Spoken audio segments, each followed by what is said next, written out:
വിഗ്രഹത്തെ സേവിക്കരുതെന്ന് പറയുന്ന കൽപ്പനയും അവിടെ ലംഘിച്ചു. കൊല ചെയ്യരുതെന്ന് പറഞ്ഞ കൽപ്പന ലംഘിച്ചു. ഹല്ലേലൂയ, സ്തോത്രം. ശാപം അപ്പോഴേ കടന്നു വന്നു. ഹല്ലേലൂയ. അപ്പോൾ മോശ എന്നിട്ട് ചെയ്ത ഒരു കാര്യമുണ്ട്. ഈ കൽപ്പനയൊക്കെ എറിഞ്ഞ് ഉടച്ചു കളഞ്ഞു, ദേഷ്യം കൊണ്ട് ഉടച്ചു കളഞ്ഞു. വീണ്ടും മോശയെ ദൈവം വിളിച്ചു കയറ്റി, പർവ്വതത്തിന്റെ മുകളിൽ വിളിച്ചു കയറ്റി. മോശയോട് ദൈവം പറഞ്ഞു, നീ കയറി വാ. 40 ദിവസം ഇരുന്നു. മോശയോട് വീണ്ടും കൽപ്പന പറഞ്ഞു കൊടുത്തു. മോശ എഴുതിയെടുത്തു. ഹല്ലേലൂയ. ആ കൽപ്പനയിൽ നേരത്തെ ദൈവം തന്നെ വിരൽ കൊണ്ട് എഴുതി കൊടുത്തു. പക്ഷെ രണ്ടാമത് ദേഷ്യം വന്ന് ഉടച്ചു കളഞ്ഞപ്പോൾ ആ കൽപ്പനയും കൊണ്ടുവരാൻ പറഞ്ഞു. മോശയോട് ദൈവം പറഞ്ഞു കൊടുത്തു. ദൈവം പറഞ്ഞത് മോശ എഴുതിയെടുത്തു. അതാണ് ന്യായപ്രമാണം. ആമേൻ, സ്തോത്രം. ഹല്ലേലൂയ. ആവർത്തന പുസ്തകം 28-ാമത്തെ അധ്യായം നിങ്ങൾക്കറിയാം. അനുഗ്രഹത്തിന്റെയും ശാപത്തിന്റെയും പുസ്തകമാണ്. ആ അധ്യായമാണ്.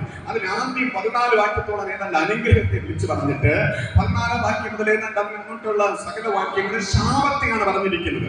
ആ ശാപം ആർക്കാ, ആ അനുഗ്രഹത്തെ കുറിച്ച് ആർക്കാ പറഞ്ഞിരിക്കുന്നത്? ന്യായപ്രമാണത്തിന്റെ കൽപ്പനകളും ചട്ടങ്ങളും അനുസരിച്ച് നടന്നാൽ നീ അനുഗ്രഹിക്കപ്പെടും. ആ കൽപ്പനകളും ചട്ടങ്ങളും അനുസരിച്ച് നടന്നില്ലെങ്കിൽ നീ ശാപമായി തീരും. ഒരു 100 ശാപം ദൈവം അവിടെ പ്രഖ്യാപിച്ചു. അതായത് അനേക ശാപങ്ങൾ അവിടെ പ്രഖ്യാപിച്ചു.